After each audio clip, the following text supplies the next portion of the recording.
Oh my goodness. Ladies and gentlemen, it's yours truly, Dave Anderson. I'm extremely excited right now because for the very first time at CoronaCon, we have an expert. We have somebody that is going to help you take your situation to the next level. I love her, and I think she's phenomenal. And this is one of my favorite shows. Relationships with Gia Lily is here at CoronaCon, and she has an amazing guest.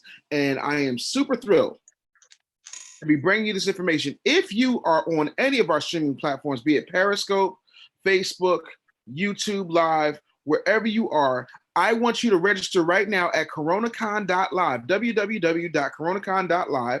That way you can get into the Facebook group and get with some amazing folks. But you can sit here as a guest and watch the wonderful streams and see everything that's going on. You're absolutely going to be blown away. Relationship with Gia Lily is a show that I've done. My wife has done. Countless amazing experts have been on this show. And the reason that I decided to do CoronaCon is because people want real answers.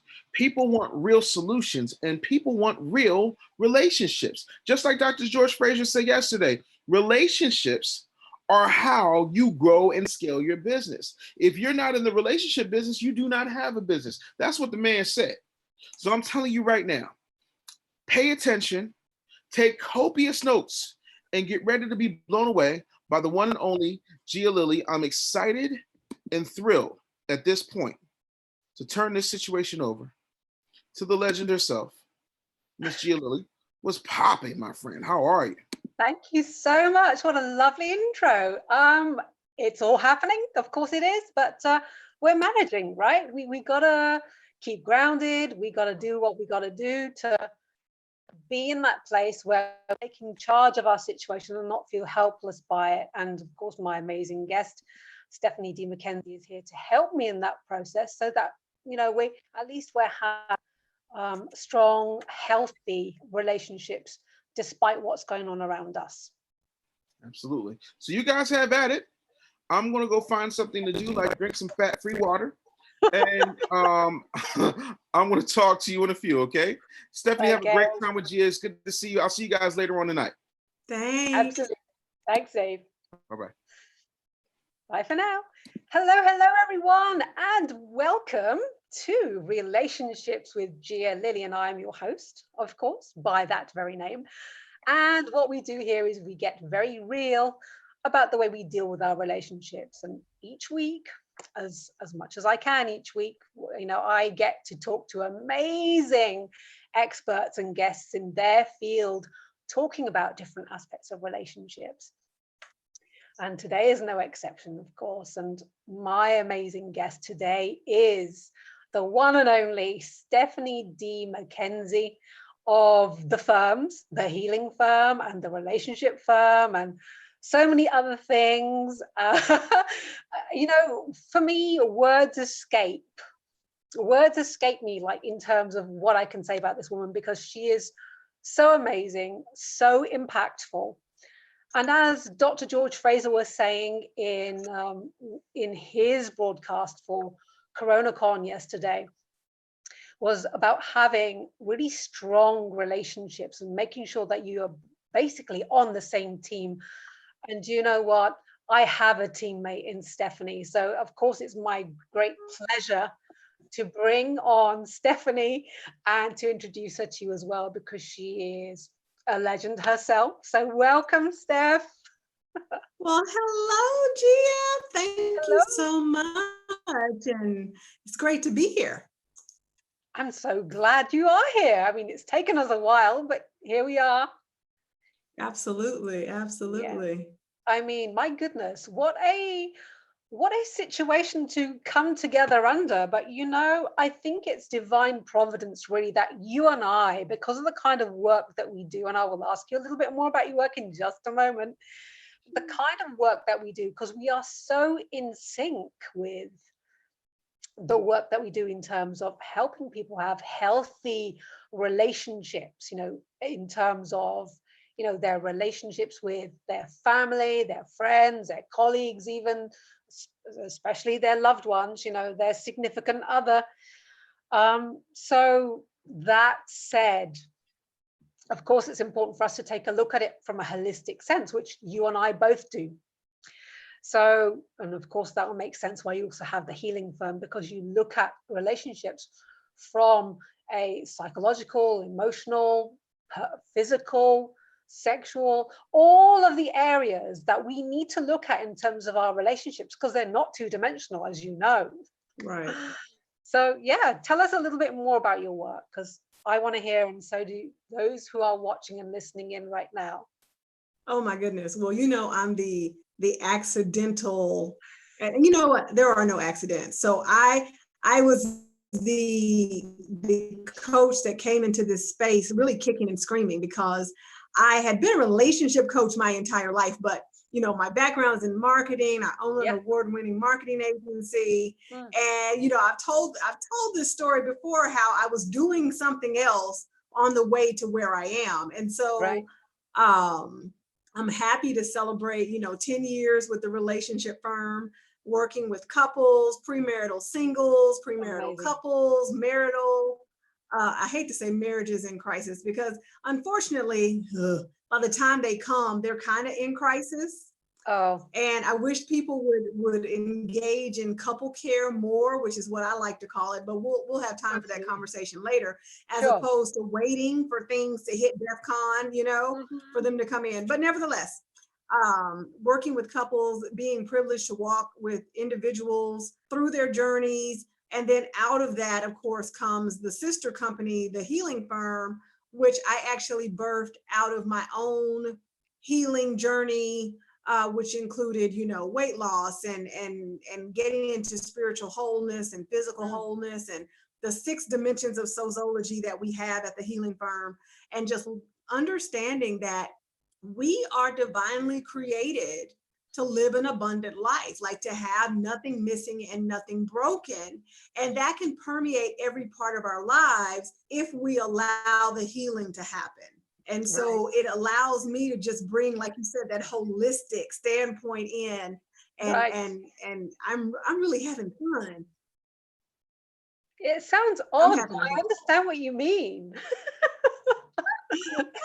Yeah, it does sound really odd, like you're having fun, but yes, I get it. You know, I've always been fascinated by people as well, and just like you, I've been doing this for a very long time and didn't really want to come into the space. So it was a case of me doing something else. You know, I was actually in the health profession, so this is why I've got my fascination for anything around medicine, anatomy, and all that kind of thing. So I do bring some of that stuff in, and of course, we both have our amazing mutual friend, Dr. Rael Sims, who is just absolutely amazing. I love him and I love his work. I know. Yes. We love the doc. Yes, we do. We love Doc. We do. So yeah, I mean, I think it's amazing, and I love how we have this synergy in terms of the way that we support those who are drawn to us. And there are no accidents. I believe that, you know, everything is synchronistic, and it is what it is and what it needs to be. And you know, we go through certain things in our life that bring us to a point of where we need to start looking at healing our relationships, etc. And while there is that realization, there can be a point where we can start to bypass and start sort of negating our own feelings and dealing with what's really bothering us, right? I mean, now is that classic time as such. I mean, at this point in humanity and the things that are happening now, there are so many things that are coming to the surface. We're feeling vulnerable, you know, even from a, how do you say it now? From the sense of our health, we're feeling compromised. That's the word I want to use. Absolutely. Feeling compromised in all areas of our life, whether it's with our bodies, whether it's with our loved ones now, because we're in close proximity. What are you finding at the moment? What are you observing right now since all of this has kicked off?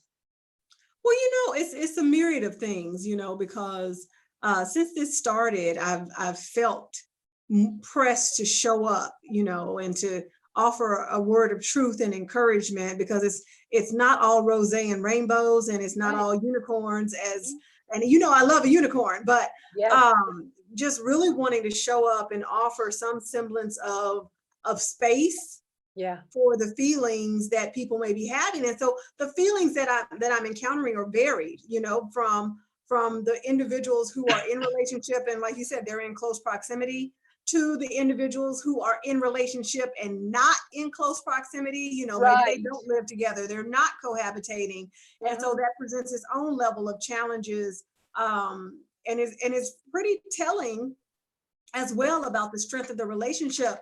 And Right. so I'm seeing a mixture of both strong and stressed relationships, that have things coming to the surface. And Mm. now, like you said, we can't really run from them. We can't, we're feeling vulnerable, and we can't run from that. It's here and it's not going anywhere. And the only thing you can do is go to the grocery store. And even then, how long can you stay there? Right. So we're being pressed, and I really feel like the silver lining in the cloud of corona, if you will, is that Mm. we're being pressed to see the truth Yes. in all forms, be it relationally, be it individually, as in our fellow humans. We're being pressed into a place where we cannot avoid the truth. We can no longer distract ourselves out of reality. Right. Exactly. There's nowhere to hide. Nope, can't do it. Mm-mm. Can't do it. Yeah. So I mean, I'm finding pretty much the same thing. So that's why I wanted to hear from you, as I thought, well, is it just me? Is it just me getting, reports of this kind of thing, or you're seeing it too? So that is interesting for sure. Yeah. I was also saying this to a colleague of mine yesterday, actually, Kelly from Kelly's Closet. We were talking about this whole thing around close proximity, and like now is that time where you are going to see stresses and strains. If the relationship was strained already, you're going to see a lot more of that, and all you've got is there is no choice. You've got to face it. oh yeah, definitely. Definitely. And I the unfortunate is, I saw, speaking of fellow coaches, I saw a post from fellow coach Lakeisha Corbett, and she said he was toxic before Yeah. corona and he's still toxic now. And I'm like, Right. he or she. I think the challenge is that so many times up until this point, we've, I'll just say we, because it's humanity at stake here. So we've seen red flags, we've seen signs of distress, we've seen signs of, and I don't believe in incompatibility, I just believe in being stubborn and unwilling to change. And so I think we've seen signs of that. We've seen the reality that some of our relationships cannot level up to partnership. And I mean, Right. that's the pinnacle, right? I mean, many of us have settled for relationship after relationship after relationship. And that's a part of our narrative. That was an opportunity to learn lessons that will allow us to build and level up into partnership, which I think is so funny, because so many people say, I want a partner. And I'm like, you're not partnership material. You're Right. still running your own agenda. You run from vulnerability. You don't Mm. want to communicate effectively. And so a partnership almost requires a telepathic level of anticipation of not just the needs, but also the actions that we take in the relationship. And so if people have been running their own agenda, right, up until this point, that's Yeah. why the relationship is stressed and strained. Oh, absolutely. Too much. No. It's like, exactly. Yeah. Sorry, not sorry. No need to be sorry. Look, this is Relationships with Gia Lily. So I certainly encourage my guests to speak openly and freely, especially when they are seeing this being rampant. And I see it as well. So, it's not as if you've said anything out of turn. Unfortunately, what also happens with us as humans is like we don't like to go there. We don't like to upset the apple cart. We don't want to say anything because we don't want to potentially make a rubbish situation even worse. So it's tricky. if you don't know is. how to navigate it, you know, if you're trying to figure this out all by yourself and you're having issues already with communication, or, you know, or owning your voice, or, you know, being really, you know, you're coming from a place of reasoning. So what I mean by coming from a place of reasoning is this: if you know for a fact, and when I say for a fact, what I mean is that you have substantial evidence to back up what you are saying, rather than that being an assumption, or rather than that being a twisted observation. Because one of the things that we've really got to get good at is being reflective, but also about being discerning and objective also. Not easy. It's not. Not easy. It's not. So these are skills which, you know, we need to build as humans, like just even as individuals, because if we don't have that ability to discern and recognize, okay, look, maybe I was out of order there, that wasn't right, or whatever it might be, if we don't have that kind of insight and introspection, then all we're doing really is projecting our insecurities and whatever we think is going on outside into the relationship, and that causes problems. Absolutely. Absolutely. And I think what happens is you said a few things that were so meaningful about this apple cart. You know, I was like, Yeah. we don't want to disrupt the apple cart. We don't want to turn over the apple cart. Yeah. And I think the part of the problem is that we have all of our apples in this one cart. And that's why we don't want to disrupt it, because it's like, well, when will I get another apple? Well, I really like this apple. Well, I worked really hard to build this cart. I mean, what happens, and as someone who spent a decade, that would be me, in a relationship that she was not fulfilled in and wanted out of in 6 months, and I did that in my 20s. I mean, because sometimes 20-year-olds make crazy decisions. Yeah, I did. Okay, so high five to the 20-year-olds that now know better. That's But right. part of the challenge, right? Part of the challenge is that we vilify vulnerability, right? And we often bastardize discernment. Yes. We do, because we'll say, and I think the linchpin in whether we bastardize discernment is the people that support us.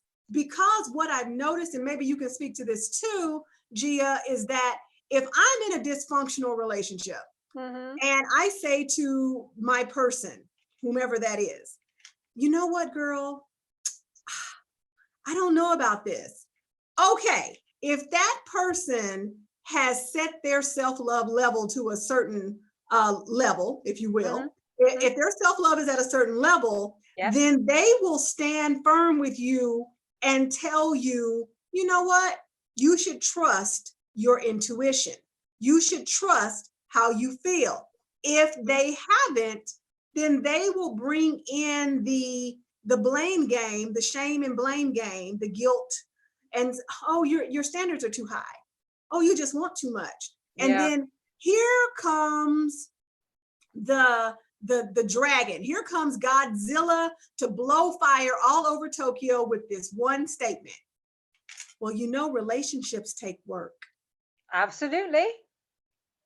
And I'm like, okay, but let's be clear about what we mean, because for me, I really want to rewrite the narrative around a relationship taking work, because it doesn't take work. It takes effort. It takes intentionality. Right. It doesn't take work, because if I feel like if you have to make it work, it never worked in the first place. So if we're trying to make it work because somebody told us, well, relationships are hard work. Well, marriages are hard work. Oh, no, no. It's effort. And when you are connected with someone that you're in partnership or have the potential for partnership, it will be effortless. Your effort will feel effortless. It'll just be what you want to do. And that's how you will show up for this person in this relationship, be it platonic or romantic. That's my thought. I don't know. What do you think? I love it. I love that reframe right there. What do you think, ladies and gentlemen? Let us know in the comments. What did you think of what Stephanie just shared with us about, relationships don't take work, they take effort. And that was very, very powerful, because yes, we play with words and we don't, it very much depends on what meaning you give to it. But if you really look at the context and the energy behind those words, yes, it makes a lot of sense. It does. Work sounds like a drag. If you It associate does. work, with it being really hard and tiring and exhausting, then that's the feeling that you're going to get because it's associated with that word. Now, if you're if the word work doesn't actually, if the word work actually spurs you on, like it does for me, like when I say, yeah, I'm working, I actually enjoy what I do. I love what I do. I love helping people. So for me, it's never work. But from a professional sense, that's my work, right? Right. So for Right. me, it's going to have a different meaning, but I understand totally what you're saying there. It shouldn't feel like a drag. What we're saying No. is, yes, it takes effort. It means that you need to put your energy and your effort and your, what's the word now? Yeah, your intention, as you said, behind it to drive it. And it's a two-way process as well. Yes. Because when one partner feels complacent, when they get complacent, they get lazy, and then they start to withdraw their effort. We all do it. We start getting lazy, and that's where you start taking each other for granted. So we need to have, and I've said this before as well, and I'm sure you have many a time too, we've got to have that energy flowing. It's got to be give and receive. Yeah. And we don't always mean, when we're saying giving and receiving, we don't always mean, like buying gifts. Right. That's not what I mean by giving and receiving. It's about, taking that time to spend time with your significant other. It could be holding their hand when they're feeling down. We can't touch, Gia. We can't touch right now, Gia. No, I'm kidding. Well, generally speaking, yes. I mean, yes, generally speaking, but yeah, not in Corona times. You've got to be very careful. I know. And all that stuff. But anyhow, yes, you totally, you totally threw me. Yeah, I'm sorry. I had to get a little fun in. But you're right. We can't touch right now. Yeah, you're right. But you get the idea. These are the things that we would normally do when we're not in a freaking pandemic, situation. But yeah. But anyhow, what do you have to say about this? Me? I mean, and I threw myself. Like I said, I really want, for me, I really want to shift that narrative away from the work piece, because I think what it does is that it makes dysfunction palatable. And that's my problem when people are coming to me. I would love to reduce my dysfunctional client load. Now, don't get me wrong. I know some people need help, but what I see more often than not is that the relationships that come to me and that are truly dysfunctional, it's the foundation of the relationship that isn't strong. The foundation isn't strong. And so we've built a house on sand or unlevel concrete. And so the house is literally doing this. Yeah. And you're like, no, fix my house, save my house. But in the end, you only want me to fix the cracks in the walls. Yeah. You don't want to see the cracks. We have to, if we're going to dig, we're going to have to get dirty. And some people don't want to get dirty. They don't. And they want to just fix it, and they want it to be pretty, and they want it to be okay. And they want to be hashtag, relationship goals and all of this vapid stuff. And I'm like, listen, relationship. That's why I'm like, work, the construct around relationships taking work. I'm just like, because like I said, I think it's making dysfunction palatable. But on the flip side, going back to the not touching thing, this is a great time to really, and I'm going to say this, and I'm going to say it the way I feel it. This is really a time to learn how to make love with your clothes on. Right. It really is. It really is, because I've had a few moments where like my soul has left my body just because of what, the Signif did. And I'm like, okay. So, this is a time where, you can't, maybe I can't reach out and touch you, but I can touch your soul, your heart, your Right. mind. I can connect with you on a different level, right? Exactly. And that, those are the other areas that we focus on when we are working with our clients with their love and relationship stuff. It is all the other things as well. I mean, you can, Sure. you can have a great sex life. Everybody does, until a few weeks later when the chemicals have died down and, all that kind of stuff, and the honeymoon period's over. But what about afterwards? See, you're building for that, for longevity. So you've got to be able to have that kind of connection on an emotional level, on a psychological level, on a spiritual level, even if that is what matters to you as well. You've got to have that synergy. Absolutely. Absolutely. But people are usually focused on the superficial stuff. So much so. They don't, like you say, they don't want to get dirty. Nope. But when you enter into a situation like this where things are out of our control, what do you do then? Because then that's where all the cracks will show up. If you're not unified already, something like this can break you. Let's be really honest here. Let's be, because I feel like there's going to be a lot of we broke up because of COVID type of situations going on. Yeah. And but here's the thing, you didn't break up because of COVID. Oddly enough, I teach mental fitness classes. I partner with gyms to bring some mental fitness classes in addition to teaching fitness classes. Yeah. But some gyms want to bring a more robust experience. And so one of the gyms I work with does challenges. They do a 30-day challenge, a 60-day challenge, a 90-day challenge. And I came in to speak during their 90-day challenge. And it's pretty intense. I don't know everything that they do, but it's pretty intense. And one of the things that happens is that sometimes relationships get strained. And I'm like, listen, don't blame your relationship being strained on this challenge. It was already strained. This is just bringing some things to the forefront because there are some decisions that need to be made. Right. If we can do this, but we're not going to do it like this, then that's a decision that needs to be made. If we're not going to do it at all, there's a decision that needs to be made. And it was easier, like we talked about earlier, it was easier for you to distract yourself out of what wasn't happening because you could go somewhere, you could do something, yada, yada, yada. But now you have to, like, the mirror is like everywhere. Like it's a big, huge, unfathomable sized mirror where you're looking and those reflections are coming at you. And it's like, so what you gonna do? Yeah. Right. And we got to do something, and like I said, it's not even just about the romantic relationships, like there are some people that, that are significant in my life. Okay.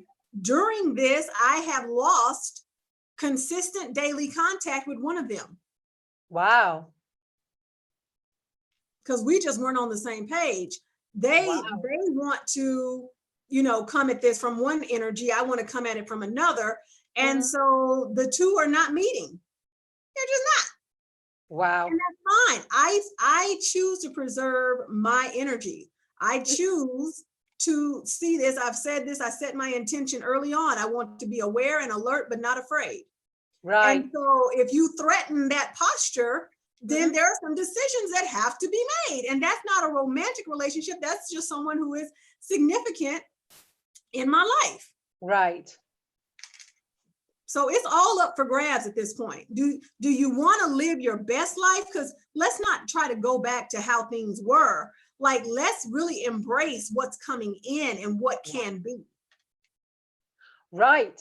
And that's so important because people try and get things back to the way they were. What they forget is that your relationship is always evolving, because hopefully you're always evolving. And if you're trying to put your relationship into a time capsule and hoping that nothing's going to change or nothing's going to move, then you're going to have problems. Absolutely. You're going to have problems. That's a mess waiting to happen right there. And there are a lot of messes. I'm just going to be honest with you. Yeah, there are, unfortunately. Oh my God, I don't know if this has happened to you, but over the last, I would say 2 to 3 years, my dysfunctional client load has increased. Wow. It used to be, oh my God, we're getting married, and oh my God, everything's amazing. And I'm like, oh, yay. And now it's, yeah, we're getting married. Oh my gosh. What And a I'm like, different tone. I'm like, but why though? Like, and by the time they come, a lot of times they're knee deep into deposits and everything. And I'm like, okay. Now, like I said, I don't believe in incompatibility. I believe in stubbornness and unwillingness to change. And so that being said, or self-centeredness and unwillingness to change is what I actually believe in. And so that being said, again, there's that effort thing again, because these people are coming in because they're working. They're trying to make this relationship work. Right. And I'm sitting there, and of course, as a coach, it's not for me to pass judgment. It's only for me to hold space. Of course. And so I'm like, what are we doing? Can we continue to do this? And if we continue doing this, will this relationship thrive? It can survive because many do. But will it thrive? Will the sum of us be greater than ourselves individually? Because that's why we come into relationship. That's why we come into partnership. Because I don't believe that two people come together to do something that the one person could have done on their own. I agree. I feel like there's mission, there can be a collective mission, and then there can be individual, but I feel like when you come together with someone, it should give birth to something greater than the two of you, something that only the two of you can do. And you can't do that when you're building things on a faulty foundation. You cannot do that when your house is literally sliding down the mountaintop with all the contents just, all shook over, because there's a lack of healing. There's a lack of coping mechanisms. Again, we continue to bastardize discernment. We vilify vulnerability, and we need to grow up. Ultimately, we need to mature so that we can have fruitful relationships like we are designed to. We are not designed to be in relationships that are full of foolishness and F-uckery. I'll just say it like that. Oh, I love that. Just in case, F-uckery. Y'all got it. Y'all are grown-ups. It's fine. Y'all got it. I love it. It's the first time I've heard that one. Well, I have to, edit myself a little bit. So I'm just like, all good. It's all good. I love it. But yeah, you are absolutely right. I totally agree. So. Woo! No, right? I'm like, whoo, that's a lot right there. Well, thank goodness for replays. Thank goodness for replays. Now, I love the fact that you are sharing so honestly about the things that you are seeing as a coach. So for those of us who are on the front line, and we are seeing these people coming in with these issues, and there are certain things, like you say, there's a lot of stuff. There are a lot of relationships that are built on very shaky ground. And they're still trying to pack that dirt in. And I'm like, yeah. And then the ultimate compromise for them is marriage. Because they put in all this time and all this effort, and they still want that ring. Yeah, because that's going to make all of the dysfunction, plausible. That's going to make it all worthwhile, right? Because I was in the same boat, 10 years, at the 7th year, I'm like, we should get married or something, because I knew I had wasted, we never waste time, but I knew I had spent 10 years of my life engaging with a person in an unfruitful relationship, in an unfruitful exchange. I mean, periodically it was fruitful, right? But consistently unfruitful exchange. And if you put a ring on my finger, that'll make it all okay. But it doesn't. It never does. And I think, if we're using, and I know you can see comments and whatnot, and I can't, but I think. Carry on. No, okay. So carry on, please. Okay. I'm rocking people's world. But you know what, Gia, I think, I alluded to something that I called couple care earlier, which is something that I would like to see people that are in relationship, in marriage, whatever, engage in. Like, don't wait until your relationship's at DEFCON 106 and it's about to implode all over y'all to come and get some help. I feel like if we put a value on showing up as our best selves, if we put the standard that having our best relationship, that enjoying our best life also means having our best love, then we wouldn't be so willing to settle for things that are obviously not fulfilling that.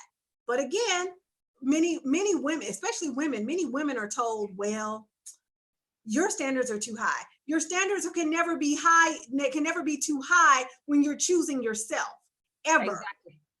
ever. Mm-hmm. Ever. And I say that to men too. And if we could take a moment, because I know that you work with men also. And Yes. At one point I really wanted to work with men because I feel like a lot of men come into relationships broken because we do not allow them, as a culture, we do not allow them space to heal. Right. You know, I can talk to you. You're my girlfriend, my coach bestie, my sister in the coaching universe, as I call you all. Yay. And so I can come to you, and if I needed to talk and be like, Gia, girl, listen. And I can cry and I can break down and I can just, but the minute a man begins to show vulnerability, it's often looked at as weakness. They're often told to man up and shake it off and you're just being ridiculous. Mm-hmm. And I feel like if we're really going to bring this fruitfulness, we're really going to have real relationships, there has to be a place for the men to come and heal. And it has to be okay to do that. And so if there are men out there that are listening to this, and you know you've been through some traumatic situations, and trauma doesn't have to mean abuse or rape or molestation. It can simply mean the time when one of your parents promised you something and it didn't happen, or you got looked over at school, or somebody told you you weren't good enough. Again, we have to stop making trauma such a massively big deal. Like, oh my God, if you weren't abused, then you weren't traumatized. No, human development teaches us that at various stages of life, when a child is not, I think it's Vygotsky. Every time I say that, I can't remember if it's Vygotsky or Jung, but anyway, you know, at certain stages of life, when trust is not demonstrated by the parent, it impairs the child's ability to develop trust. So that's traumatic. Right. It's not abuse, it's not rape, it's not molestation, but it is traumatic. And so if there are men out there that listen to this or on the replay or whatever, and you know you've been through some stuff, find some help. You don't have to talk to your boys, you don't have to talk to your bros, your bras, whatever. You don't have to talk to them.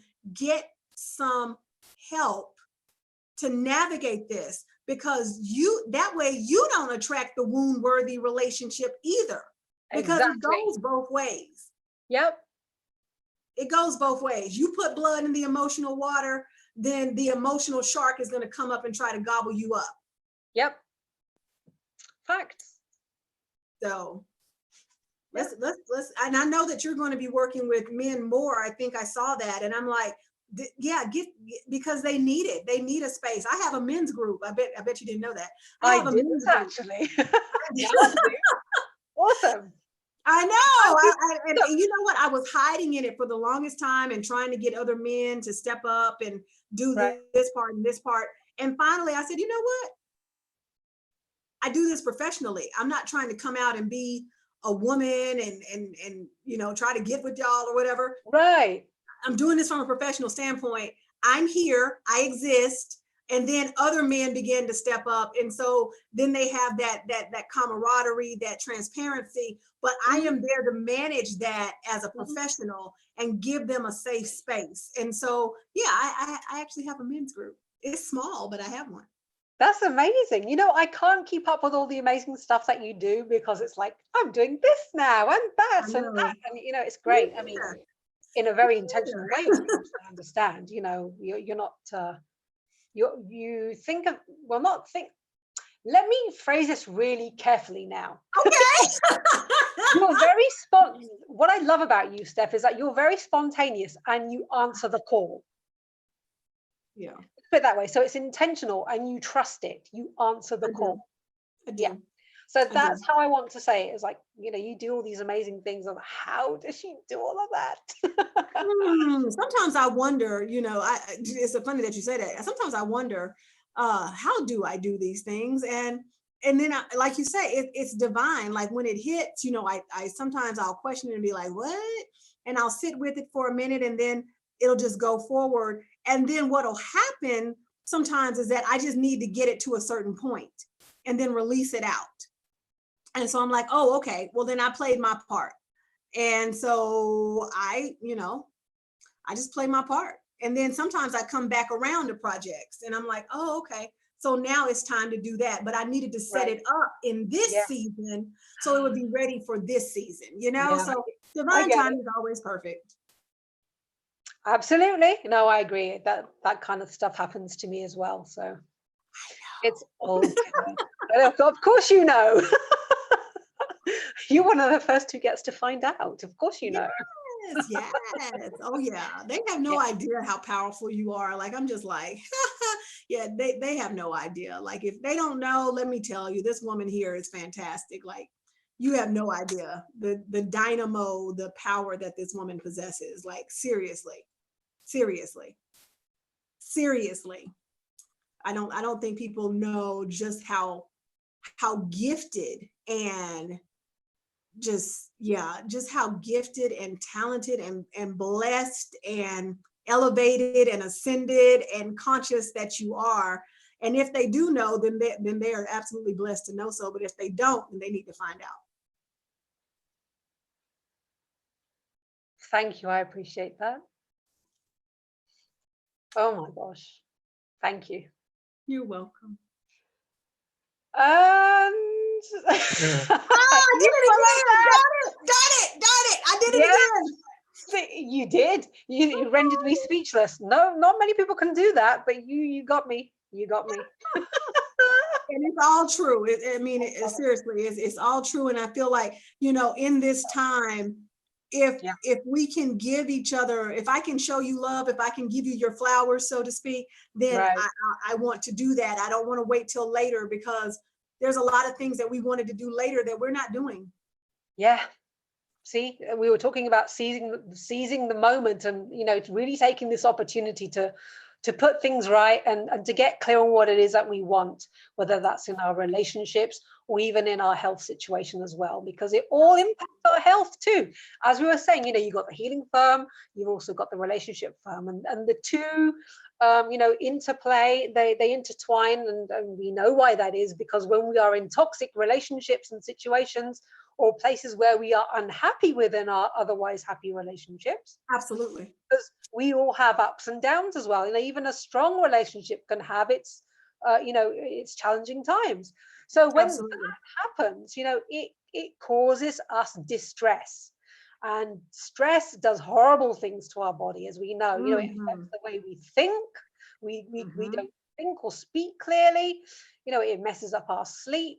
It wreaks havoc on the body in so many ways. So Steph, what would you say to people who are really stressed out at the moment, but, you know, about the situation of feeling helplessness? Maybe they're not in work at the moment, or, you know, there are all sorts of byproducts, you know, like a domino effect as a result of what's going on a global scale with this whole, you know, COVID thing. So what would you suggest that people start with to really help them to get out of fear and panic and into a more grounded place where they can start to feel a little more in control, or at least of their own world? Well, you know, definitely, and this may not be a popular opinion, but I feel like pressing into the fear is so important right now, because I feel like fear, if you're afraid, and I think I've said this at least 20 times over the course of this pandemic, if you will, is that fear has a lesson for us. And if we are afraid, then pressing into what am I actually afraid of could allow us to then take the pragmatic or the inspired actions that we need to take. Because if I'm really afraid of dying, then why am I afraid of dying? Is it Right. because I'm leaving behind kids? Is it because didn't take out life insurance? Is it because you don't know what'll happen? And do you need to write a will? Like, let's get pragmatic about it. And then in the inspired action, do you feel like there's something in you that needs to come forth and you don't want to miss the opportunity to do that? Okay, well then maybe it's time to do that. Maybe it's time to take that inspired action, and really, really allowing fear, any emotion that's not positive, allow it to speak to you. Ask it why it's here. Like, what do you want, fear? What do you want? Frustration. What do you want? Anger. What do you want? Grief. Because really, I think the overwhelming feeling it's global mourning. It's global mourning is what you're feeling because we just went through that. I said this morning. I'm like, we just went through that with Kobe Bryant. The death of Kobe Bryant spurned the world into what I called global mourning. Wow. Whether you were a fan or not was inconsequential. One of our fellow humans left with his daughter and the other 7 people that were on that helicopter. Those souls perished in quite a catastrophic way. Like we were all caught off guard. It wasn't like he was sick and then he passed away. We were literally minding our own business and wham, and that was the news of the day. And that spurned global mourning to watch grown men, 6'4" and above break down into tears, sobbing unabashedly. That was a lot. So now we kind of got through that, although that was just a couple of months ago. And now here we are again, globally mourning the loss of our sense of normalcy, our routines, our rituals, our quiet time for some, just the way we go about our freedom. And I said, there's 2 energies here. There's an opportunistic energy, and then there's an oppressive energy here. So, you can look at it from the opportunity side, or you can look at it from the oppressive side. Okay, great. But yet and still, and I said this the other day, though there be beauty rising from the ashes, there are ashes nonetheless. Exactly. So, you know what I mean? So what we can do is really press into what we're feeling. Now, I'll caveat this and say, I would definitely recommend recording how you're feeling on a daily basis. If you start to see a pattern of sadness or despair or hopelessness, it may be time to seek professional assistance and aid. Let's be clear about that, But for those of you, and however, those of you who are dealing with acute bouts of fear, of sadness, of panic, but you're going back into your peaceful place, then definitely keep doing what's required to get into that peaceful place. When I get done with you, I need to go outside because I haven't been outside today. I need to put my feet on some dirt. And so I'll be doing that because for some reason, I'm not an outdoorsy type of girl, but being grounded has served me quite well in this season. Great. So, and that's me. Maybe somebody else needs to journal. Maybe somebody else needs to read a book. Maybe somebody else needs to start going live and chronicling their feelings. In fact, a really just amazing person in my life launched a podcast out of this space. I know, and well, it's their second podcast, but it's around chronicling the experiences of others during the pandemic. It's called COVID Operations, and it's human experiences on a global pandemic. And so it's not news, it's not, it's not medical, it's human. Yes. And so again, that was his way of coping. And so we have to be willing to cope with what we're feeling. We have to be willing to let it teach us, to allow it the space to come in, but do not allow it the space to run amok. Right. Like, don't do that, because fear will take you down a rabbit hole and you will feel like Alice on acid. You don't want to go down the rabbit hole. You don't want it. You don't want it. And if you don't want it, then you can tell fear, okay, great. I see you. I acknowledge you, but I refuse to dwell in you. And then do what you have to regain your peace, your grounded nature, if you will. And if fear decides to raise its head again, talk to it. Tell it again what you said. It's kind of like talking to a child. I said, I'm not going to dwell in this emotion. And again, then you begin to play kind of emotional whack-a-mole, where it's like, hi, and you just slap it down because you you've already set your position is firm. And so if you feel like you've gotten all the lessons from the fear, the anxiety, the panic, the despair, the hopelessness, I mean, so many emotions, all the emotions, then you can go back to living your grounded life, and that is okay. What we don't want is for you to walk around as a false positive. That's my new phrase. I like that. Phrase. I know, right? That's my new phrase, because a false positive is like, everything is awesome. It's not that bad. It's going to be great. Okay. And I have like 40, cases of toilet paper at home in case it goes bad. Okay. But how do you really feel? I mean, right. like, you don't have to put on a happy face. That's not what you have to do. You don't have to be a false positive.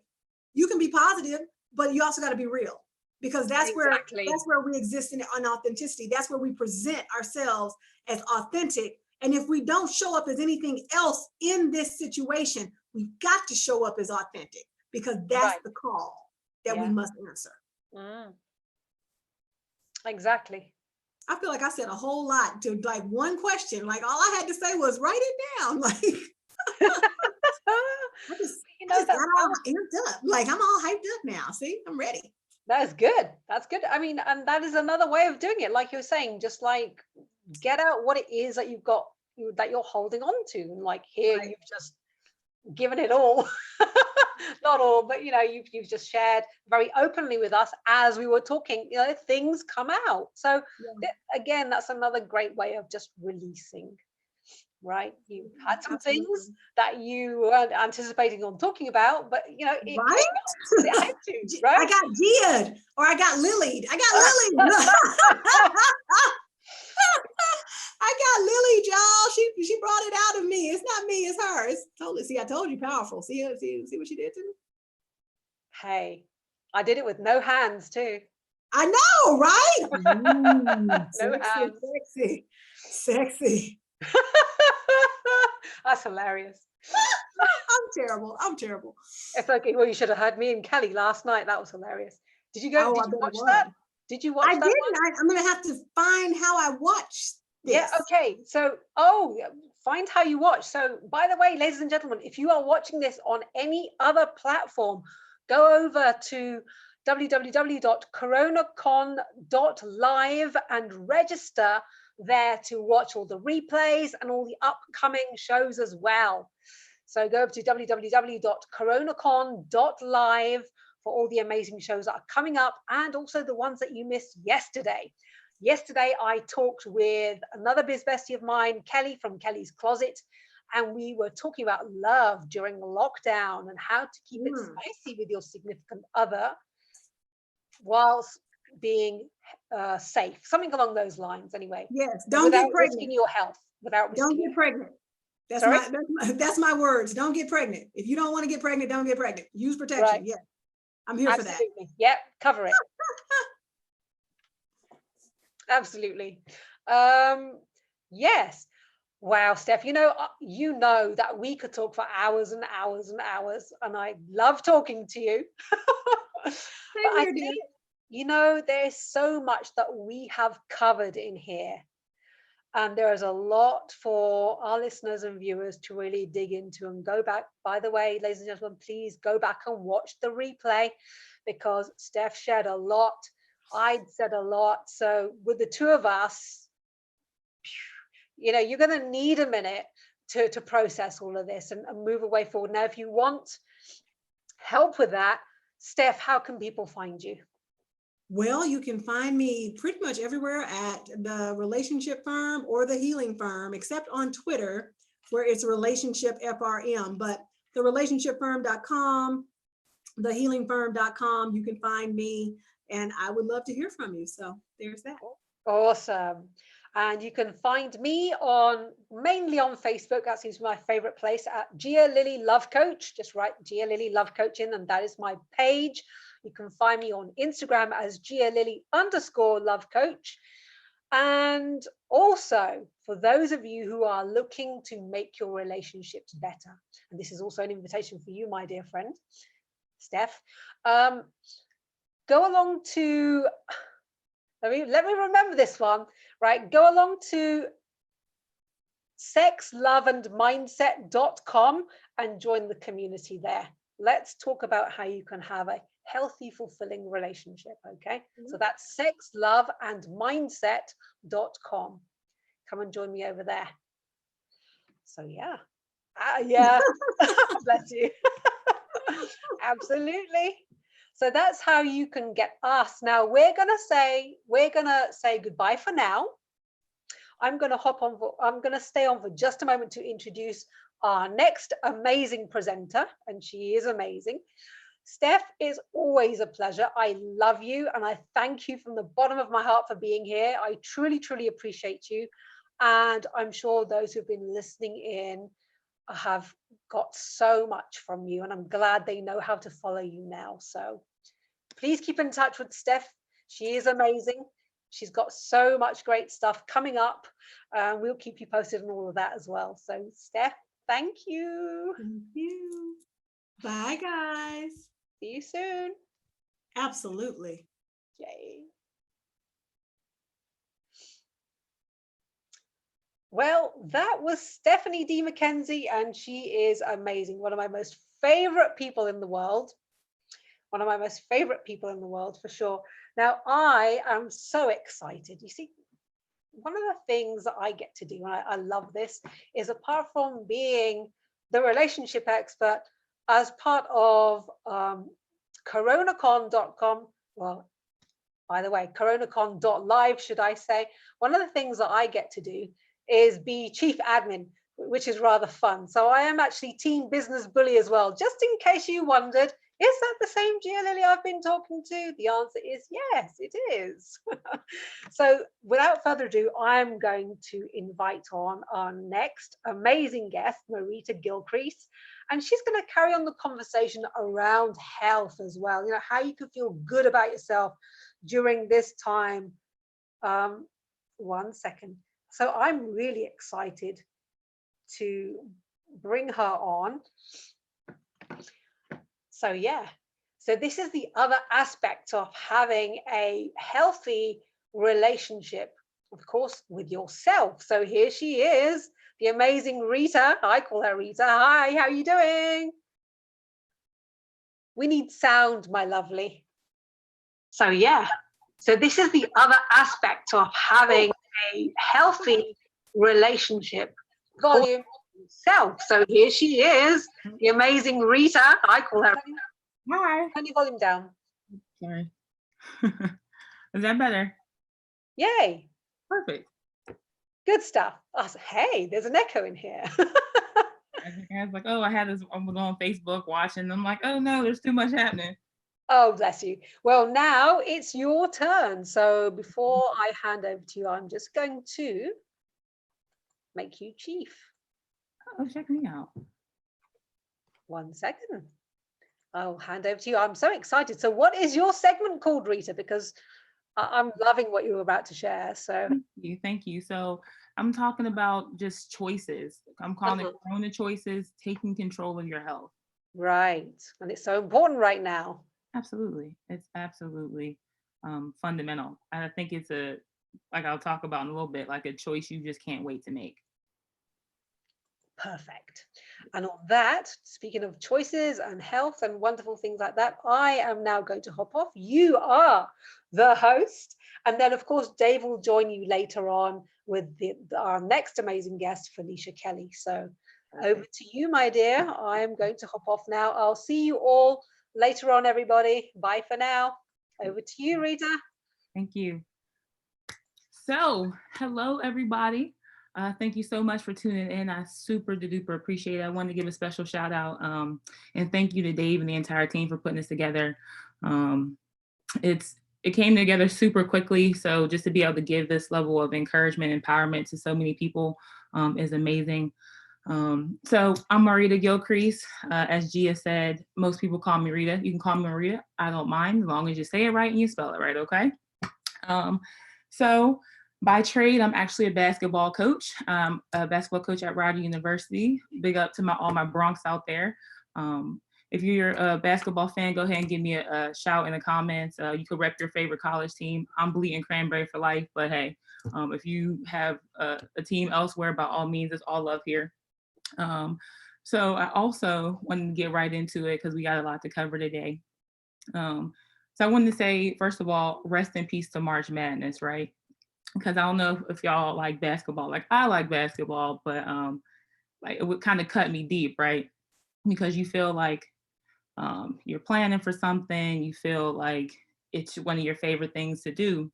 But if I think that back on that moment, March Madness showed us that uh, literally seasons change at any moment. Seasons can change at any moment. So if I could talk to y'all a little bit from my basketball mindset, I got a nice little analogy for you.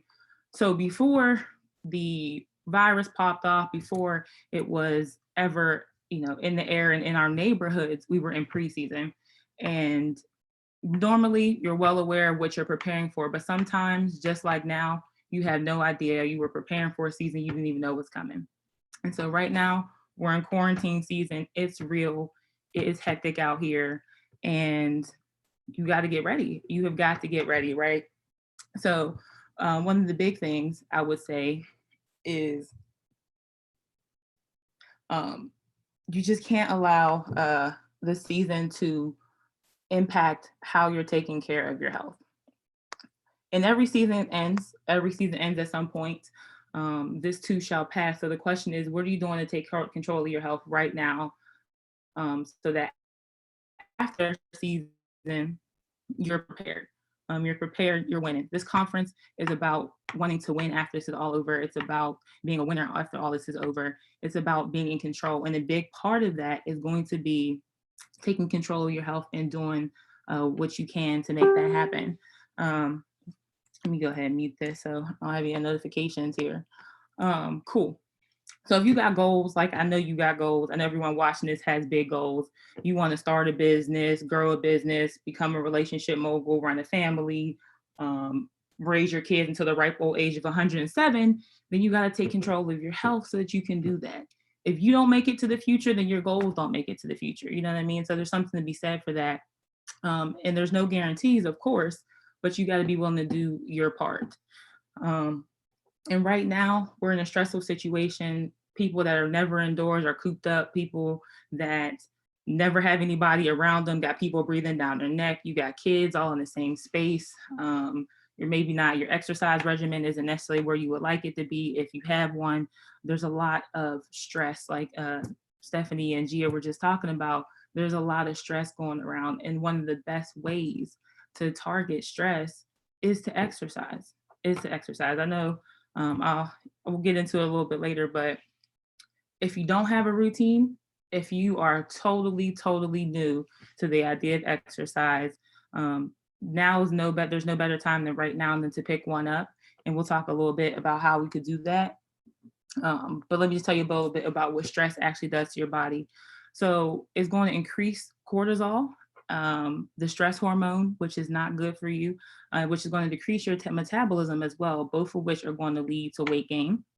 It's going to increase your blood pressure and rise your cholesterol levels. And it's going to increase inflammation, which we know leads to a host of different health side effects. Or you can choose the benefits of exercise. The choice is, of course, yours. So exercise is going to release chemicals that'll like have you feeling good about yourself. It's a confidence boost. You go ahead and flush out those toxins, you get moving, it kind of relieves some aches and pains for you. It's going to give your heart, which is a muscle, a much needed workout. And you'll be physically and mentally sharper after getting the workout. I know it's difficult to wake up early, but if that's going to be the best time for you to get up and get it done, then you got to make sure that happens. If you have time at night and you could put the kids to bed, or you can carve out some minutes before you go to bed, then go ahead and do that. But it's got to be something that you make the choice to do, and you cannot, it's non-negotiable in my book. It's non-negotiable because it's too much riding on you living your best life and being as healthy as you possibly can, right? And also, if the word exercise, I know it brings up a lot for a lot of people. Do you think of, like, who knows, gym class gone wrong, that pole or that rope climb you could never do? That's me all the way. Swim a swim lesson gone wrong, still can't swim to this day. So I know exercise might not be everyone's favorite thing to do, or even the word itself might be triggering. So I'm inviting you to call it movement, or if you want to get really spicy, you could call it vitamin M. And just think about taking that every day like you would take any other vitamin or any other probiotic or whatever, what have you, because it's that fundamental for you to be your best you. And listen, that doesn't have to consist of, you wheezing somewhere or you rolling out the bed one day and starting a marathon. Like, that's not what we're suggesting here. Particularly right now, while we're in the house, there's tons of ways that you can get active, and kind of just just leave it to your own devices. So I'd say you could walk up and down the steps in your house. If you got a couple flights, you walk up and down those puppies, that's a workout. If you could jog them, that's going to be a workout. You're going to feel that all up and through the booty, okay? If you're still in a space where you can get out the house a little bit, you could go for a jog around the block or walk around the block. That fresh air is going to just really rejuvenate your mind, and just help you keep moving. And we'll talk about the desire to reach for snacks a little bit later, but it's going to help you, prevent you from taking that extra peek into the refrigerator. You could also, get on YouTube and do a deep dive. There are so many videos out there. So if you want to do some cardio kickboxing all the way to yoga, you could get it in. There's DJ dance parties right now. We're in Corona and folks are making it happen. So you turn one of those on and you bust it down for the 99 and the 2000 old school, okay? Whatever you need to do to make exercise a part of your regimen that you can enjoy and maintain, then that's what you need to do, okay? Let's see what else. Also, if you don't want to plan your workouts, if that's something you have no desire to do, you could find my 30-day calendar at thephoenixsquad.com if you want to pick it up there. But whatever you do, you have got to start, commit to it, and get it done, right? Start, commit, get it done. It's not something you could leave for the last minute at all. Yeah, because your goals ultimately depend on it. Your family's going to depend on you being able to be the best you for as long as you're allowed to be here. And if you're not managing your stress, there's a good chance in these times that you might be doing a little extra eating, okay? I've been seeing all types of comments about it. Folks like, take my arm off. I just need the refrigerator. You old Mother Hubbard knee deep in the cupboard, knowing damn well ain't nothing brand new in there. Ain't nothing new in there, but you gonna look anyway. Every 5 to 15 minutes, like. And I've been there because I am a snacker, a reformed snacker, a popcorn eater. Let me see if y'all gonna be here with me. You know how you just go and like you think you want to pour just like a couple chips in the bag. You're like, you know what? I'm gonna just eat just a couple, but then you keep going. The next thing you know, like the whole family size bag of chips is gone. Like those are the moments we're trying to avoid while we're all locked up. We're all indoors. We're safe indoors. I want to keep some perspective there. But the goal is to make sure that we're not relying on eating to be our form of comfort in this time, right? Exercise is going to help you do that. It's going to help you relieve your stress a little bit.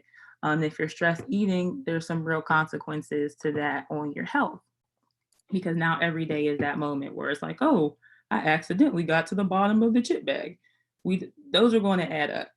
Calories add up quickly, and they're a lot tougher to burn off. So we could be a little bit more proactive than reactive. That's going to benefit us in the long run, particularly if exercise is not your go-to. Okay.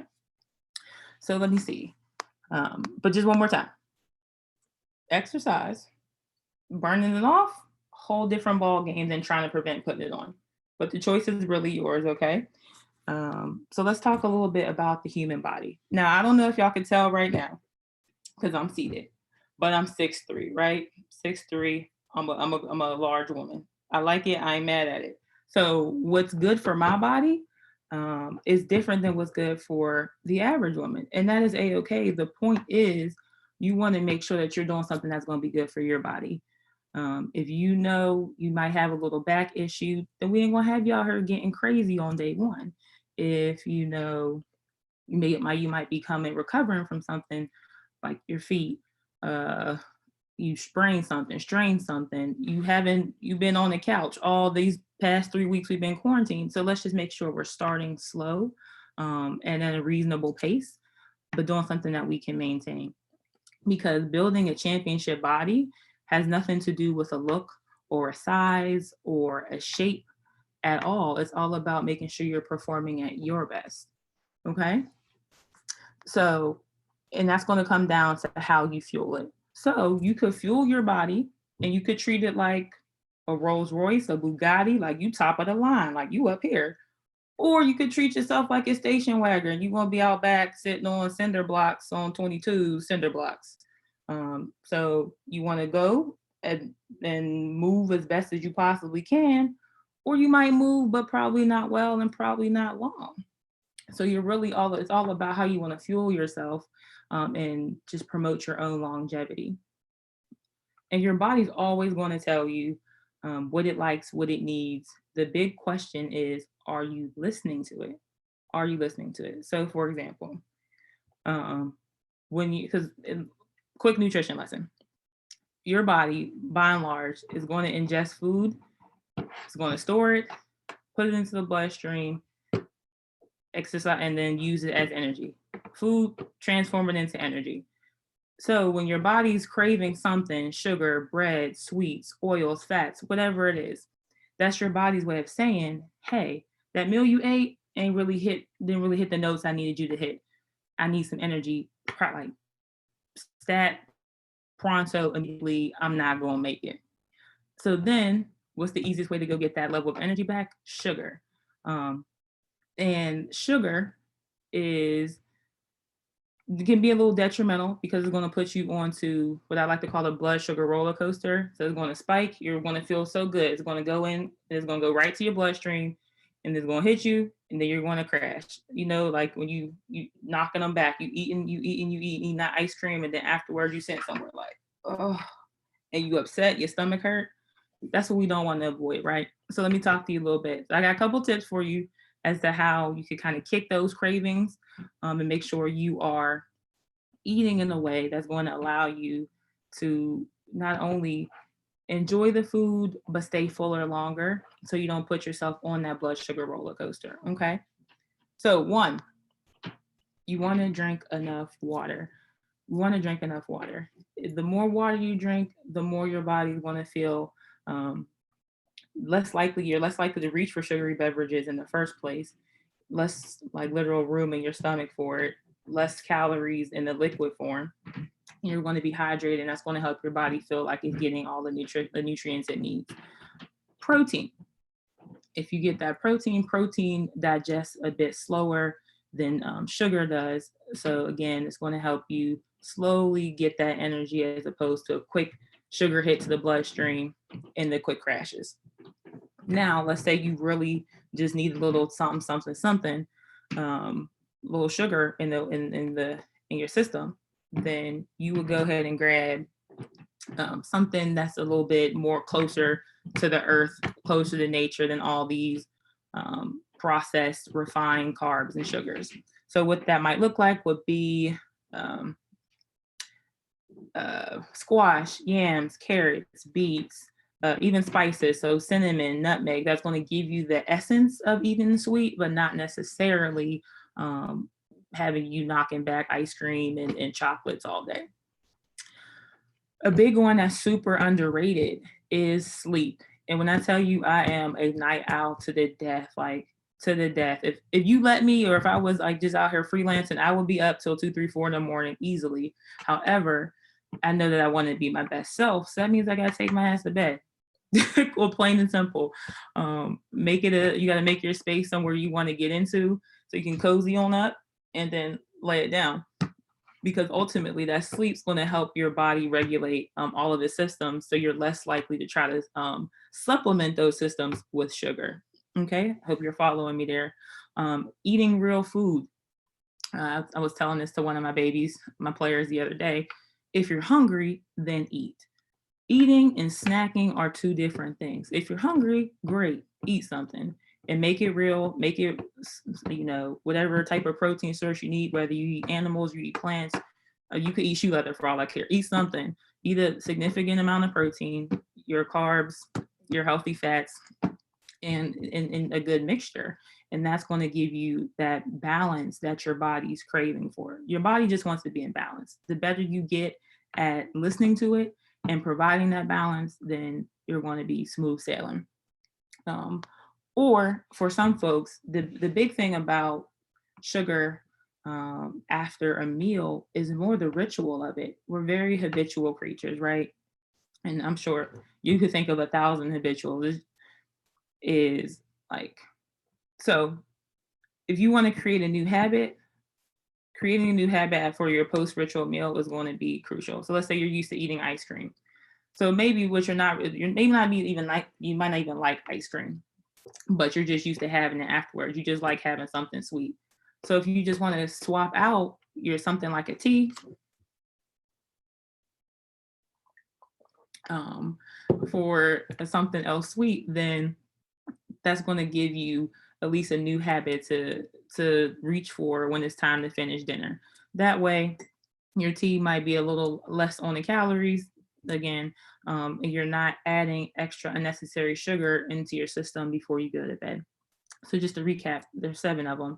So you want to get some water, protein, eat real food, substitute if you're for natural sugars, look for natural sugars. Don't reach for the low fat, the fat free, because if they took out the fat and then this low fat, they then substituted some sugar in there somewhere, I can guarantee you that.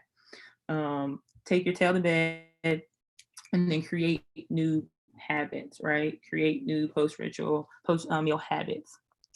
And then, but I gotta be honest with y'all. I'm gonna be honest with y'all. I don't know if y'all gonna hear me on this one, but sometimes when you get ready to eat something, you be craving something and it has nothing to do with your stomach at all. Nothing to do with your stomach at all. You just want to avoid some feelings. You want to numb some pain. You want to avoid the thoughts in your mind, the anxiety, depression, some bitterness, some resentment. You had a rough day, you had a good day. And all that adds up. So you have to figure out how you can decouple eating from your feelings, right? Good, bad, indifferent. Eating got to be about fueling your body in a very clinical type of sense. It's your car, it's your Bugatti. You got to put the fuel in the gas tank so the gas can go. Your feelings are a whole different ball game. Leave those over here. You could journal about those. You can talk to your friends about those, but don't eat them, okay? And if you're really struggling with that, by all means, you can reach out to a professional, whether that's a health coach, that's a clinical psychologist, a nutritionist. There's tons of people that can help you get through that. But this now is the time where you really got to take a reflective look on what it is you're actually craving when it comes time to eat. Okay. So why is all this important? Because at the end of the day, your health and your fitness and your wellness is your responsibility. We're right in the middle of quarantine season. And at the end of the day, we want to make sure we get out of this as winners. You get out of this with a championship mindset, with a championship mentality, and focused with the race we want to win. Like, if we have our own goals, we have our own bars, our own metrics, that's great, but our body's got to carry us there. While we're allowed to have it, we got to make sure that it's going to go the distance. I would hate for any one of us to get out of this and you're, a couple pounds heavier than you would like to be, or you lost all the gains that you've had, or you're lethargic, or you're too tired to get out and go tackle all these goals I know that you ultimately have. You can't let that happen, particularly because you can control it. You can control it. And at the end of the day, there's only 2 choices. You're either going to come up short or you're going to win. And I want everybody out here to win, right? So what does that look like? Are you moving? Are you treating your body right? Are you going to choose to be comfortable? You can either choose to be comfortable or you can choose to win. And it is that simple. Rarely are we growing if we're remaining comfortable. So I know getting up's not early. I know saying no to some of the good food is not comfortable. I know, being reflective and conscientious about what we eat is not the most comfortable choice, is not the easiest choice, but ultimately what's best for you should be it's got to be the priority at this time. There's too much else riding on you being your best self to let something like a Reese cup hold you back. So let something like, you know, freaking pizza every night hold you back. We can't let that happen. And I could tell y'all, like, so the big thing is making sure you're conscientious about how you're eating. I'm not here to tell you exactly what you should be eating, or when you should be eating or whatever, but you got to conscientious, look at it and eat for your body type and for your level of fitness. If you got a handy dandy like Fitbit, you got a smartwatch, or if you just even want to log the distance on like a Nike app or something, make sure you're getting up and getting active and finding something you like to do. You got to start today though. Got to start so you can commit and get it done. There can be no excuses about that. Like that exercise adds up. And then if I could just speak from a place to all the parents out there, there are real consequences to not making that choice today, right? Months and years of not putting yourself first, not doing the self-care that is exercise and fitness adds up. So it's very scary if you allow yourself to, fall out of shape or not make the right dietary choices, and you find yourself with heart disease, you find yourself with diabetes, you find yourself, with high blood pressure, on all types of pills and prescriptions. There's real consequences to those. And having watched, both of my parents struggle, and it is scary. It is very scary, Virgin Mary. Like, so to the extent that you can do what you can now to avoid that future, you got to make sure you're doing that. There is something very beautiful and very powerful in an ounce of prevention now instead of needing a pound of the cure later. Don't be your own cure now. Get your kitchen right. Do your exercise, and there's faith in the small things. Do the small things and start there, because the season will be over, and it's the habits that we start now that allow us to grow after this, that allow us to catapult into our next version. So, I firmly believe that sparking transformation is possible for anybody and everybody, regardless of where you start. There's no magic wand. It's just hard work and determination and committing to making a change. So if you know that you got to get more active, you got to make sure that becomes a priority for you, whether you might have to get up a little bit earlier or you got to carve out some time in the day. That self-care has got to extend. I see everybody talking about facials, everybody talking about how they going, sneak to their barber's house.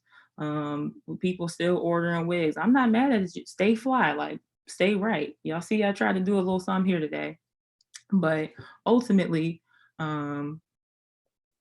you got to make sure that your self-care is on point and includes your health and your wellness from the inside out, because that's what's going to get you to go the distance.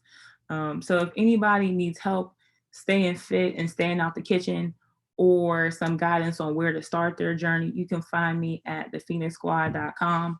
That's thephoenixsquad.com.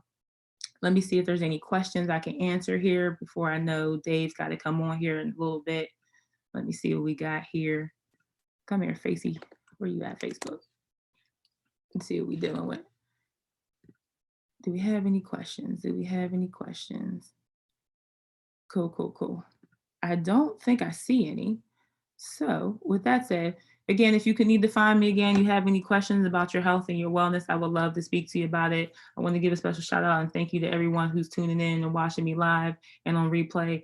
Please go to coronacon.live and watch the rest of this conference and watch these replays. This is going to be a magical week. And I thank everybody for tuning in, and I'll see you. Okay. Bye.